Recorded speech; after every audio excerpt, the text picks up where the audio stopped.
Welcome back to The Dive. Today we are looking at a story that is, well, it's about corporate restructuring and financial distress, sure, but really it's about creative philosophy. It absolutely is. We're staring down what could be the single most culturally seismic acquisition in modern media history. Yeah. And this deep dive, it's about way more than stock prices. This is about what your favorite movies and shows are going to physically look like for the next decade.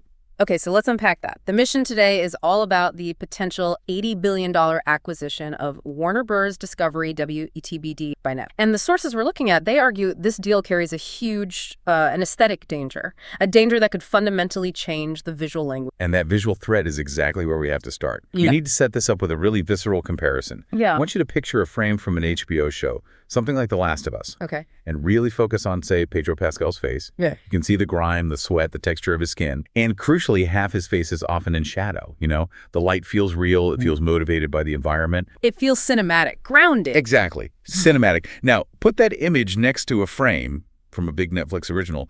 Let's take their live-action Avatar series. Oh, yeah, the contrast. It's jarring. It's immediate. In Avatar, every single character's face is just perfectly evenly lit. It doesn't matter what the scene is, the time of day, the drama, no deep shadows, no real contrast. And that just sucks all the texture and depth out of the image. It looks synthetic, polished, a little bit, yeah, like a simulation. And here's the paradox that makes this whole conversation so critical. Both of those shows were made recently, both by streaming giants. Yeah. And both had massive top-tier budgets. We're talking, what, upwards of $15 million an episode? Right.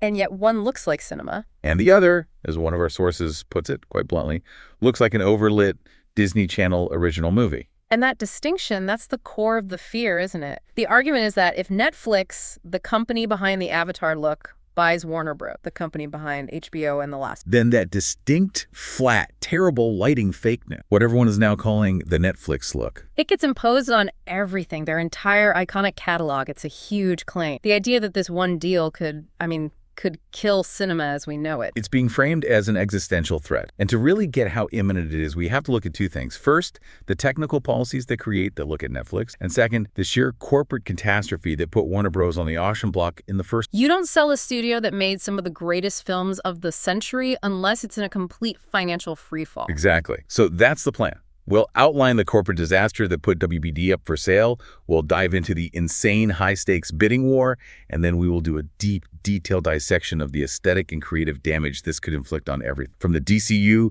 to the future Harry Potter reboot. Let's start with the money. How did this happen? Okay, so the first thing you absolutely have to understand is that the sale of Warner Bros. Has nothing to do with the quality of the Warner Bros. Film studio itself. Right. The studio was fine. It was a powerhouse, dominating the box office, making billions. The sale is purely 100% the result of a corporate catastrophe. It's about disastrous decisions made at the highest level, far away from any film set. And the sources are really clear. This all started when a phone company decided it wanted to be in the movie business. That's the one. We have to go back to 2018. Yeah.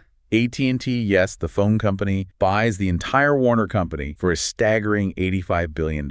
They rename it Warner Media. And their goal was not exactly subtle. Not at all. It was explicitly to dominate the streaming market. That's what led to the launch of HBO Max. They wanted to go head-to-head with Netflix and Disney+.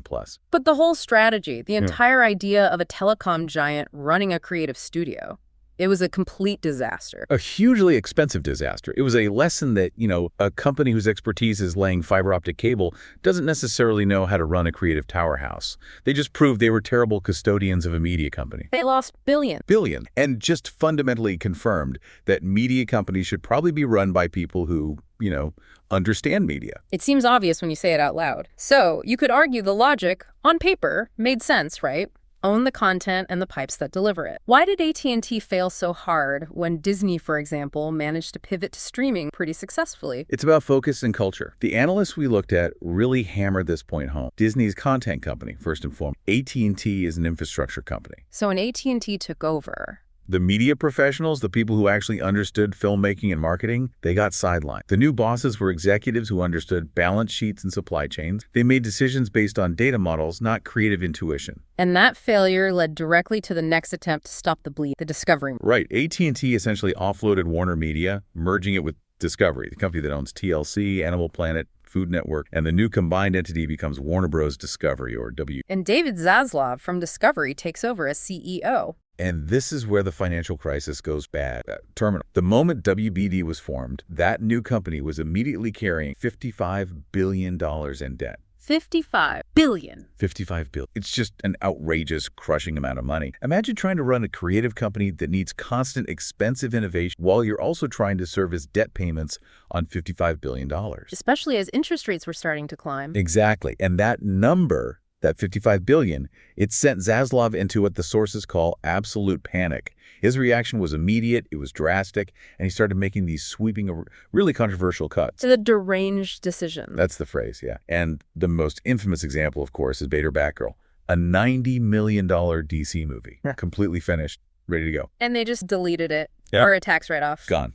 Written off the book. The immediate financial gain of that tax deduction is more valuable than the movie itself. I have to push back a little, though. I mean, if you're facing that much debt, don't you have to make drastic cuts? Were they really deranged or just painful, unavoidable economic? The problem wasn't just that they were painful. It was how short-sighted they were. Shelving Batgirl wasn't just about saving future money. It was about actively destroying a finished, tangible asset, an asset that could have made money for years. And it wasn't a one-off. No. The source material also points to Coyote versus Acme, another fully finished, highly anticipated Looney Tunes movie, shelved and deleted for the exact same reason. They weren't just tightening the belt on future projects, they were burning the furniture for a one-time cash injection. It's an unbelievable signal to send to your creative that your finished work is just disposable if a lawyer can find a loophole. Precisely. And the outrage is just compounded when you look at the executive pay. While all this was happening, films being deleted, people losing their jobs, Zaslav was paying himself $52 million a year. 52. Making him the highest paid media executive in the entire industry. While his company was so financially crippled, he had to destroy finished movies. That disconnect is just, it's staggering. So that combination of the failed AT&T strategy and this crippling debt is the only reason WBD is even for sale?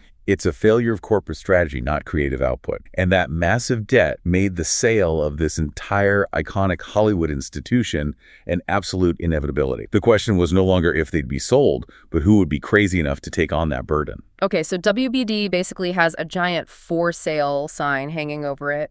The debt is astronomical, the creative community is in shock, and the bidding war begins. And the first serious bidder, it wasn't Netflix. That's right. The first one to show really relentless interest was Davey Ellison, the executive who runs Paramount. And this wasn't just a casual phone call. The sources describe this intense, months-long pursuit over 12 weeks. He was determined. Absolutely. He kept escalating his offers. Started at $19 billion, then $22, then $23. The negotiations were aggressive. He apparently even went to Zaslav's house multiple times trying to cut it. But Warner Bros. Just kept saying no. Until Paramount makes this huge, near-final offer, $77.9 billion.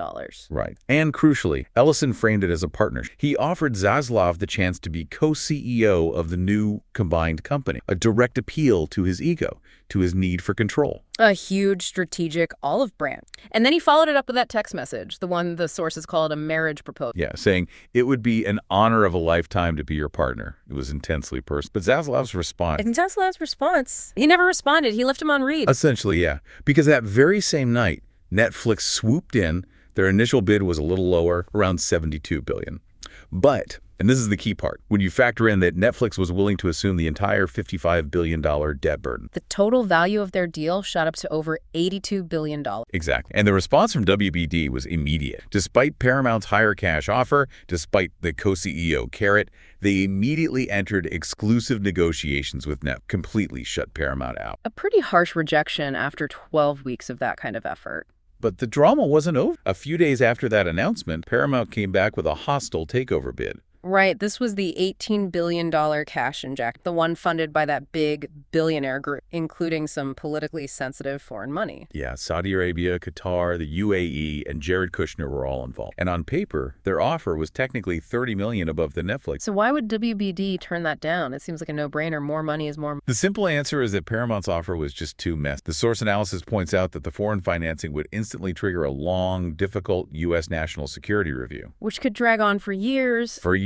And WBD needs quick, clean certainty to deal with its debt. Netflix's offer is domestic, it's straightforward, it's fast. And there were other strategic reasons too, right? The sources point out that Paramount wanted to buy the entire... The whole thing, including all those struggling cable channels, TLC, HGTV, the parts that are just bleeding cash. Paramount was trying to take on everything. Whereas Netflix only wants the big stuff. They want the movie studio, HBO, and the IP, the gold mine. They are not interested in the dying cable bit. It makes their offer much cleaner, much less risky. And the final factor is just the health of the bidders themselves. Paramount is also, as the sources put it, drowning in some serious debt. So merging two struggling companies is just a recipe for disaster. You just create one mega struggling company. Netflix, for all its spending, is financially robust enough to absorb that WBD debt. It's a much more stable long-term solution. So Netflix is the clear favorite, and if they succeed, they get control of one of the most culturally significant catalogs in modern history. We should probably list some of this IP just to really drive home. It's why the deal is worth $80 billion. Netflix would gain future control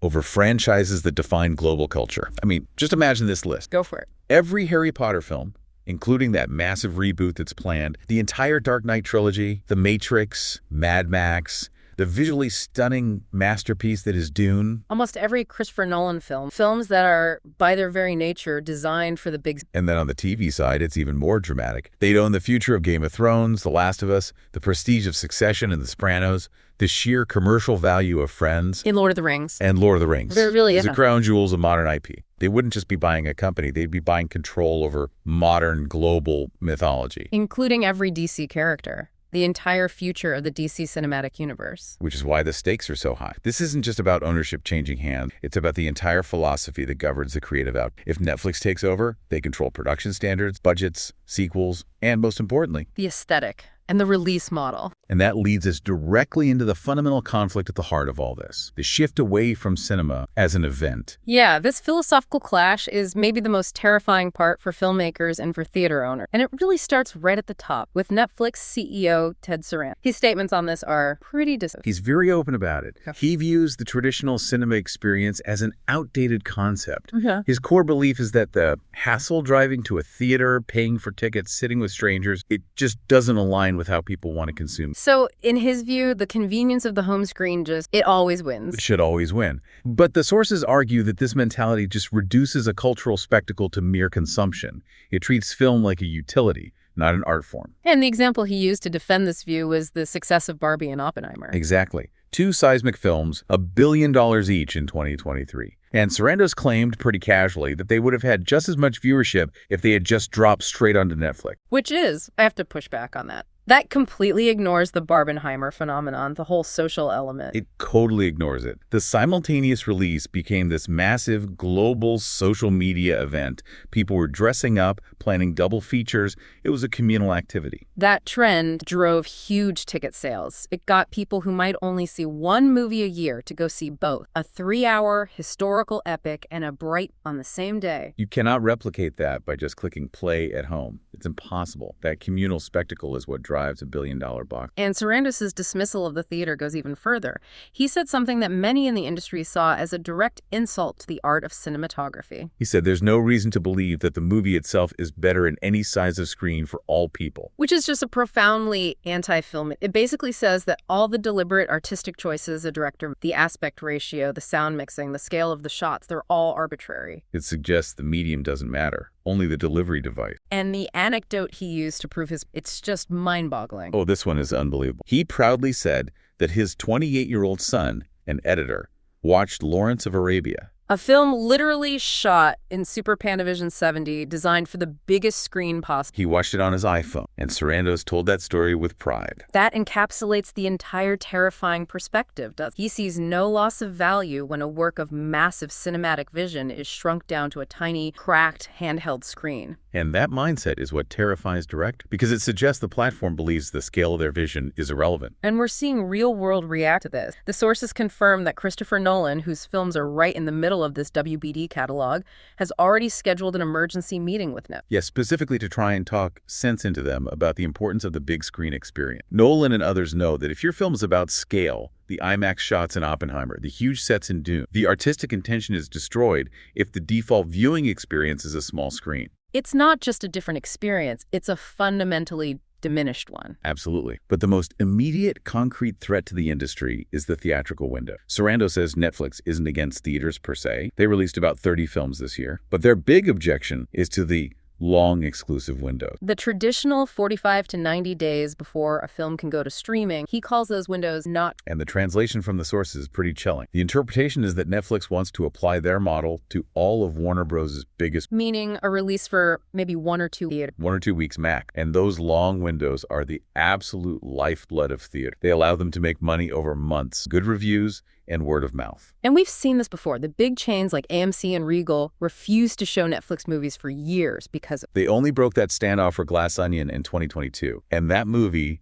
despite being a huge hit, was in theaters for 1 single week before streaming. So if that model gets applied to all future, the Harry Potter reboot, any big block, theaters are, as the sources put it, absolutely screwed. This could be the final nail in the coffin for a traditional movie, driven entirely by the need to boost quarterly subscribers. Okay, so that's the corporate philosophy. Deprioritize the big, prioritize streaming convenience. Now let's look at the result of that philosophy in practice, the aesthetic failure that has become known as the net. Right, this is where we get into the nuts and bolts. We need to break down the specific technical and infrastructure choices that create this visual homogenization. It's why so many of their shows feel less like unique art and more like a standardized product, something that just screams made for streaming. Let's start with a forensic definition of what that look is. Visually, the Netflix look is flat. It's high resolution, but it's flat. It's often dark. But paradoxically, everything is perfectly visible. Because there are no real shadows. Exactly. The lighting is designed to eliminate contrast, to make sure faces and sets are always fully lit, which removes texture, removes depth, and makes everything look overly polished. Almost like characters from The Sims. The thing that always gets me is the costumes. The source material says they look especially bad. They look like costumes and not clothes. Yeah, they lack that subtle wear and tear, that texture. It really undermines immersion, especially in fantasy or periods. And then there's the camera work itself, which is just standardized across every genre. It's relentless. Horror, action, drama, it doesn't matter. It's almost exclusively the medium close-up for every single conversation. Shot, reverse shot, A talks, B talk. It's so predictable that it makes the whole experience visually monotonous. So what's driving this? Why does everything look the same? The short answer is that Netflix operates like a tech company first and a studio second. They apply a manufacturing model to filmmaking. Standardization and efficiency are the goals. And that started with their camera policy, right? That's a key part of it. Historically, Netflix only allowed productions to use a few specific standardized camera models and settings to get that Netflix original label. Now, that policy has technically loosened a bit. But in practice? In practice, the vast majority of productions still use those same cameras and settings. It just limits the creative room for cinematographers to create a unique style. So you've got the standardized input, and the technical reason it looks so flat is because these cameras shoot in a very specific format. Right. They shoot in these flat, low-contrast digital formats. People call it LO or flat profile, and that's not inherently bad. It's designed to capture the maximum amount of data so you can do really dramatic color grading in post-production. But the problem is? The problem is when every single show uses the same camera formats and then applies the same standardized, efficient color grading process to get it out the door quickly, you have uniformity on the input and uniformity on the output. The result is inevitable. Yeah. Everything looks the same. Another technical obsession is 4K. Netflix demands super high resolution, which sounds good on paper, but it causes huge problems for streaming. It does, because those native 4K files are enormous. So to get them to your TV, they have to be compressed a lot. And when you compress ultra-high resolution footage, the resulting image often becomes weirdly too sharp. How does being too sharp make it look bad? That seems counterintuitive. It creates this hyper-reality that actually works against the illusion of cinema. The sharpness reveals all the production flaws that traditional film grain or nuanced lighting would hide. So you can see the cheap set or the bad wig. Exactly. You can tell the background is a flat or that it's a green screen because the sharpness highlights every tiny fake detail. It just pulls you right out of the story. And this all ties back to how the budgets are allocated, which is another huge difference from traditional studios. Netflix spends billions, but where that money goes is questionable. Traditional studios invest heavily in the things that create immersion. Big practical sets, expensive locations, practical effect. Netflix, on the other, spends a massive chunk of its budget up front on A-list actor to get people to subscribe. The Red Notice example is perfect for this. $200 million budget, a blockbuster. And half, $100 million, went directly to paying the three main actors, Ryan Reynolds, Gal Gadot, and The Rock. which leaves a lot less for the actual filmmaking, the lighting, the sets, all the things that would make it look like a $200 million. And that leads to maybe the most self-defeating policy of all, set management. Netflix doesn't have a set warehouse. Which seems incredibly wasteful. What happens to all those sets? They're either sold at auction or completely destroyed, every single one, which is the complete opposite of a big studio like Paramount or Warner Bros. Who keep sets for decades. They reuse and adapt them, which saves a fortune. So Netflix is stuck in the cycle where they have to spend a fortune building brand new sets from scratch for every single show. Which cuts into the budget for better lighting and camera work. The very things that could make their shows look less flat. It's a perpetual inefficiency that forces them to cut creative corners. And that systemic cycle, the cameras, the compression, the star pay, the lack of infrastructure,